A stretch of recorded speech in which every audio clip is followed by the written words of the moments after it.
Morning VLE भाइयों। आज मैं आपको बताऊंगा कि कैसे जैम रजिस्ट्रेशन होना है ग्राम पंचायत लेवल पे डिजिटल सेवा पोर्टल के माध्यम से। और सीएससी से रिलेटेड वीडियोस देखने के लिए मेरे इस चैनल को सब्सक्राइब करें। चलो मैं आज की शुरुआत करता हूं कि हमें कैसे जैम का रजिस्ट्रेशन करना है। तो हमें डिजिटल सेवा पोर्टल लॉगिन करने के बाद सर्च आइकन में जैम सर्च करना है। जैसे ही आप जैम को सर्च करोगे यहाँ पे आपको 3 ऑप्शन दिखेंगे। एक उसमें से होगा जैम सर्विसेज, तो हमें जैम सर्विसेज वाले पे क्लिक करना है। ठीक है जी। जैसे ही आप क्लिक करोगे एक नई टैब खुल के आएगी और उसमें सबसे पहला ऑप्शन होगा क्रिएट बायर अकाउंट। हमें क्रिएट बायर अकाउंट पे जाना है। क्रिएट बायर अकाउंट पे जाने के बाद यूज़र टाइप में हमें प्राइमरी यूज़र एचओडी सिलेक्ट करना है। देन यहाँ पे 3 ऑप्शंस आएंगे। आधार नंबर होना मैंडेट है, मोबाइल नंबर जो आधार में डला हुआ है वो मैंडेट है, और गवर्नमेंट मेल आईडी, तीनों चीज़ होना बहुत मैंडेट है। उसके बाद ही आप अकाउंट क्रिएट कर पाओगे। देन इन तीनों को सिलेक्ट करने के बाद प्रोसीड पे क्लिक करना है। प्रोसीड पे क्लिक करने के बाद यहाँ पे एक पीडीएफ रहेगी, उसको ओपन करके आपको रीड भी करना है। रीड करने के बाद I have read and agree the terms and conditions and then proceed. Proceed करने के बाद इसमें एक जैसे ही आप प्रोसीड करोगे देन आपको डूज़ और डज नॉट डूज़, तो इस पे आपको ध्यान ज़रूर देना है। ठीक है जी। इसमें ये पॉइंट्स हैं 4 जो हमें करने हैं और 5 पॉइंट है जो हमें नहीं करने हैं। तो इनको एक बार अच्छे से पढ़ लेना कि क्या क्या रिक्वायरमेंट है और क्या क्या नहीं है। ये 5 पॉइंट यहाँ पे हमने दिखा रखे हैं स्क्रीन पे। ठीक है। उसके बाद जैसे ही आप इसको प्रोसीड आगे करोगे, यहाँ पे आपको अपनी वेरिफिकेशन करानी होगी अपना आधार नंबर डाल के और अपना आधार रजिस्टर्ड मोबाइल नंबर डाल के। जैसे ही आप इसको रजिस्टर करोगे, यहाँ से प्रोसीड करोगे आगे मोबाइल नंबर और डिटेल डाल के, आधार बेस्ड नंबर पे आपकी ओटीपी जाएगी, जो कि ओटीपी आपको यहाँ पे फिल करके एंड देन वेरीफाई करनी होगी। जैसे ही आप वेरीफाई करोगे तो आपकी स्क्रीन पे दिखा हुआ आ जाएगा आधार वेरिफिकेशन सक्सेसफुल। ठीक है। देन उसके बाद यहाँ पे 3 पॉइंट्स हैं, देखो फिर से वही पॉइंट्स आ रहे हैं। For primary user registration you require the following you can proceed. एक तो गवर्नमेंट मेल आईडी होना ज़रूरी है, आधार नंबर होना ज़रूरी है, और मोबाइल नंबर जो आधार में है वो होना ज़रूरी है। देन इस पे हम आई हैव रीड एंड कंडीशंस को करेंगे। उसके बाद सिस्टम फेस डिटेल्स कर लेगा, जो भी आपकी आधार में डिटेल्स हैं उनको वहाँ पे भरने के बाद देन आपको अपना ऑर्गेनाइजेशन टाइप सेलेक्ट करना पड़ेगा। ठीक है जी। Then state, department, organisation and office zone जो भी जहाँ से भी आपका है, इनको करने के बाद फिर आपको ऑफिशियल मेल आईडी डालनी है जो गवर्नमेंट की दी हुई है। ठीक है जी। उस पर आपकी एक मेल जाएगी ओटीपी के लिए। उस ओटीपी की मेल को डालने के बाद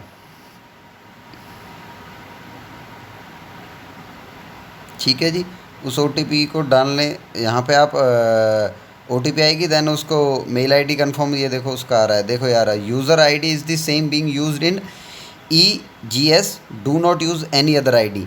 ये गवर्नमेंट्स के एम्प्लॉयज़ को दी होती है ईजीएस वाली आईडी, तो हमें वो ही फिल करनी है, कोई दूसरी आईडी फिल नहीं करनी है। इस चीज़ का भी ध्यान रखें। ठीक है जी। देन हम यहाँ से इसको येस करेंगे। येस करने के बाद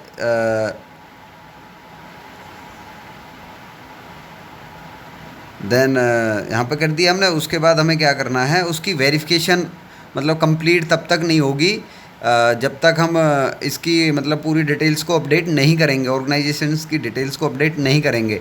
तो हमें उसके बाद ये टैब खुल के आएगा आपकी स्क्रीन पे, और इस पे हमें स्टार्ट हेयर करके अपनी डिटेल्स, और उसके बाद क्या होगा कि जब हम रजिस्ट्रेशन कंप्लीट कर देंगे अपना, उसके बाद उनकी मेल पर एक मेल आएगी, और जिसको लॉगिन करते हुए जिसको हमें लॉगिन करना होगा, लॉगिन करने के बाद अपनी डिटेल्स, ऑर्गेनाइजेशन की डिटेल्स फिर से सेव करनी होंगी।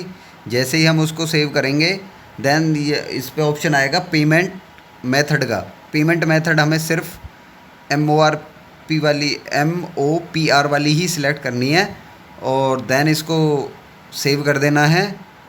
सेव करने के बाद यहाँ पे फिर ये कहेगा कि जो भी आपकी पर्सनल डिटेल्स के लिए फिर से स्क्रीन पे अपीयर होगा, वो हमें मतलब अपनी डिटेल्स भरनी है। भरने के बाद उसको सेव करना है।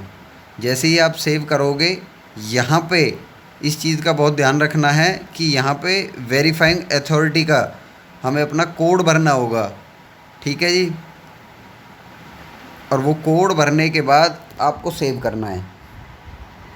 जैसे ही आप इसको सेव करोगे, सेव करने के बाद क्या होगा कि ये वेरिफिकेशन जो एचओडी डिटेल सेव हो जाएंगी और वेरिफिकेशन के लिए चले जाएगी। जैसे ही वेरिफिकेशन के लिए जाएगी, देन उनके पास भी मेल आएगा, और मेल आने के बाद जो हमारे ऑथराइज पर्सन होंगे उनके पास मेल जाएगी। मेल जाने के बाद उन आपकी डिटेल्स वहाँ पे शो होंगी, प्लस में उसके नीचे एक लिंक होगा। उस लिंक से ही आप उसकी वेरिफिकेशन कर सकते हो। मतलब एचओडी की डिटेल्स को वेरीफाई करना है कि हमें रिजेक्ट करना है, उसी लिंक से वहाँ से अप्रूव और रिजेक्ट हो जाएगा। ठीक है जी। वहाँ से अप्रूव और रिजेक्ट जैसे ही होगा, देखो इसमें लिखा हुआ notify is received by the primary user, ग्राम प्रधान, ब्लॉक प्रमुख और जिला प्रमुख when approving authority approves the LGD verification. Then LGD की वेरिफिकेशन के लिए जाएगी। ठीक है जी। और देखो अब इसमें क्या होगा, ये हमने कर दिया है। उसके बाद क्या होगा कि प्राइमरी यूज़र जो क्रिएट हुआ है उसको अपनी प्रोफाइल को देखने के लिए माई अकाउंट्स का ऑप्शन आता है जेम पोर्टल के ऊपर, सबसे ऊपर। तो वहाँ से उसको माई अकाउंट्स में जाके और कोई भी उसमें चेंज जैसे उसे करना हो तो उसको वहाँ से वो चेंज कर सकता है। ठीक है जी। वहाँ से चेंज करने के ऑप्शंस होते हैं, जैसे ऑर्गेनाइजेशन का हो गया, पेमेंट, कोई भी डिटेल्स है जो भी आपने अभी तक फिल करी है उसमें कोई चेंजेस करना है तो उसको चेंज कर सकते हैं। जैसे कि इसमें दिखाया हुआ है मोबाइल नंबर का, आप मोबाइल नंबर भी कर सकते हो। मेल आईडी, जैसे कोई भी गवर्नमेंट मेल आईडी नहीं दी हुई थी पहले तो उसको भी अपडेट कर सकते हो, उसमें कोई मिस्टेक रह गई है तो। ठीक है जी। ये पासवर्ड वगैरह का है।